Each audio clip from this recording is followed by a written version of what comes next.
To make sure your clipper blades give you the smooth haircut you are looking for every time, you need to follow a few maintenance steps after each use. Step 1. Clean the clipper blade set by brushing hair clippings and debris from the blades and carriage with the stiff brush provided. Step 2. Sanitize clipper blade set with the Wahl disinfectant. Spray with clippers facing up twice and one spray on the bottom blades with the clipper facing down. Wait 2 minutes.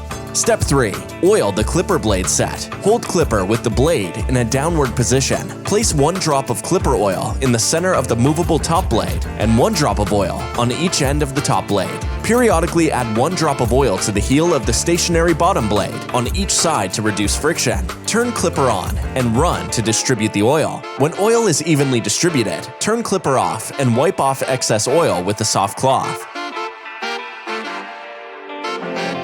Step 1. Clean.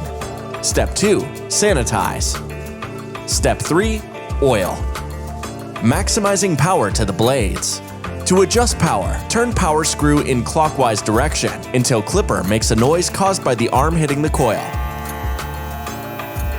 Then, slowly turn the power screw out counterclockwise, just until noise stops. Then, continue turning 1/8 to 1/4 of a turn more. This is maximum power.